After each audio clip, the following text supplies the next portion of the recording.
ఈ పులిహోర చూస్తున్నారా, చాలా బాగా కనపడుతుంది కదా.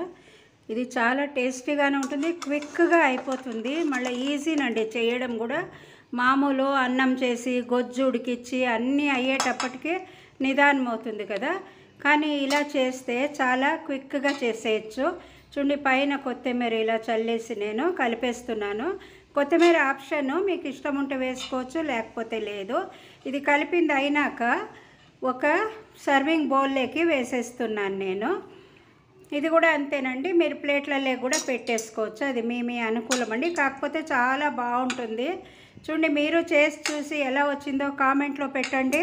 లైక్ చేయండి, షేర్ చేయండి. కొత్త వాళ్ళైతే సబ్స్క్రైబ్ చేయడం మర్చిపోకండి. చూస్తున్నారా, ఈ పాత్రలోకి వేసినాను, ఎంత బాగా కనపడుతూ ఉంది. వెల్కమ్ టు వనజనాగండి. ఈరోజు మనము అటుకులతో పులిహోర ఎలా చేసుకోవాలో చూద్దామండి. దానికని నేను మీడియం అటుకులు తీసుకున్నాను. దీన్ని బాగా 2-3 సార్లు కడుగుతాను. కడిగింది అయినాక పూర్తి నీళ్ళు బాగా వంచేయాలండి. ఎందుకంటే మీడియం అటుకులు కాబట్టి ఇది తొందరగా మెత్తబడుతుంది. మనకు గట్టి అటుకులు అయితే నిదానం అవుతుంది, కానీ ఇది తొందరగా అయిపోతుంది. కాబట్టి బాగా కడుక్కుని మరి నీళ్ళన్నీ ఇలా వంచేసేసి, చూడండి, దాంట్లో ఏదైనా ఇంత అంత చెత్త ఉంటే కూడా బయట వచ్చేస్తుంది కదా, అందుకని బాగా కడుక్కోవాలి మనము. ఇలా కడిగి క్లీన్గా వంచేసుకుందామండి. నేను 3 సార్లు కడిగినాను. మీరు కూడా మీకు కావాల్సిన సార్లు అటుకులు ఎలా ఇదవుతుందో అలా మనము కడిగేసుకోవడమేనండి. కడిగేసి నీళ్ళు క్లీన్గా వంచేసేయాలి. దీంట్లో నీళ్ళే ముంచే పని లేదు, పూర్తి నీళ్ళు వంచేద్దాము. ఈ నీళ్ళన్నీ వంచింది అయినాక ఓ చింతపండు, ఓ నిమ్మకాయ అంత సైజు గట్టిగా ఇలా కలుపుకొని మనము క్లీన్గా గుజ్జంతా తీసేసుకోవాలి. దీన్ని కలిపేసుకున్నాను. ఇప్పుడు ఇందులోకి నేను జీలకర్ర మిరియాల పొడి వేసానండి. ఇప్పుడు ఆవాలు మెంతుల పొడి కూడా వేస్తున్నాను. నేను అన్నీ ఇలా పొడులు చేసి పెట్టుకుంటానండి, అప్పుడు మనకు ఇలా చేసుకోవడానికి చాలా ఈజీ అవుతుంది. చూడండి, నువ్వుల పొడి కూడా వేస్తున్నాను. మామూలు పులిహోర అంటే మనకు నువ్వుల పొడి ఉంటేనే కదండి. ఈ స్పూన్తో 3 స్పూన్లంతా నువ్వుల పొడి వేశాను నేను. తర్వాత ఇదైనాక కొద్దిగా కారం కూడా వేసుకుందాము. పసుపు వేస్తున్నాను ఫస్ట్. ఇప్పుడు పసుపు వేసింది అయినాక మనము చూడండి ఇలా చారుపొడి వేస్తున్నా అండి. నేను ఇంట్లో చేసిన చారుపొడి ఇది.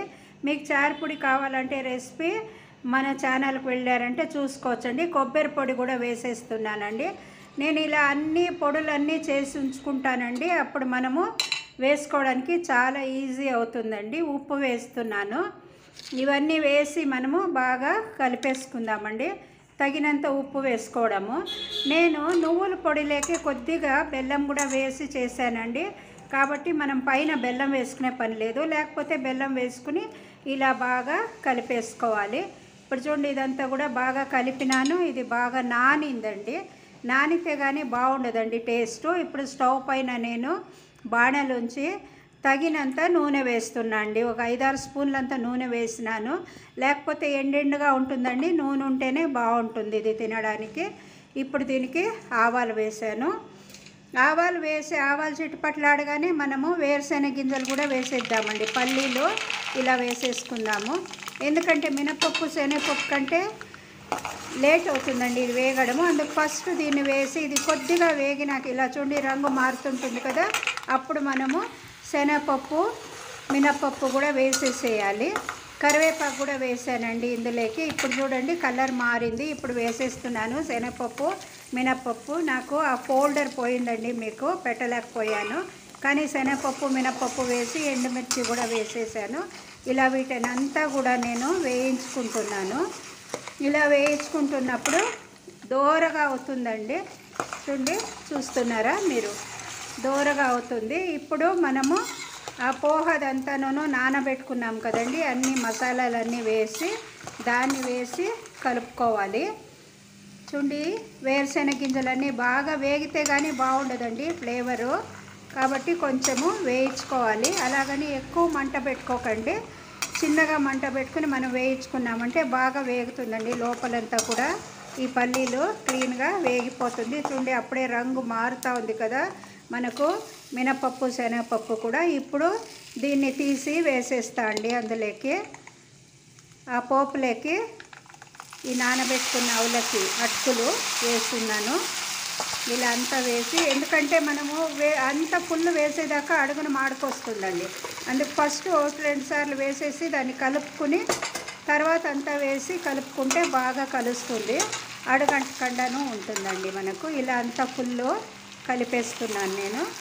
చూస్తున్నారా, చాలా కమ్మటి ఫ్లేవర్ కూడా ఉందండి. ఇది చాలా బాగుంది. ఇంగు కూడా వేసానండి ఇందులోకి నేను. కమ్మటి వాసన ఉంది. చాలా మీరు మామూలు పులిహోర చేసుకోవడానికంటే కూడా రుచికరంగానే ఉంటుంది, ఈజీ కూడానండి.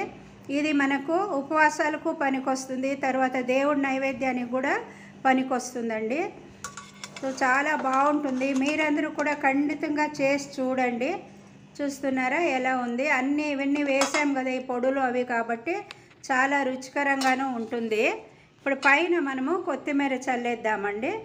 ఇలా కొత్తిమీర వేసుకుంటే మీకు కావాలంటే వేసుకోవచ్చు, లేకపోయినా పర్వాలేదండి. నేను వేస్తున్నాను, అది ఓ రకంగా ఫ్లేవర్ బాగుంటుంది, ఇది ఆప్షన్ అండి. సో ఇలా అంతా వేసేసి మరి మనము కలుపుకొని సర్వింగ్ బౌల్లోకి వేసేసుకుందామండి. వేరే పాత్రలోకి వేసి మూత పెట్టుకుని ఎప్పుడు కావాలో అప్పుడు మనము తినేసేయచ్చండి. చాలా బాగుంటుందండి. మీరందరూ కూడా చేసి చూడండి. నేను సర్వింగ్ బౌల్లోకి మార్చినాను. మీరు సబ్స్క్రైబ్ చేశాక బెల్ ఐకాన్ నొక్కడం మర్చిపోకండి. Thanks for watching my video అండి.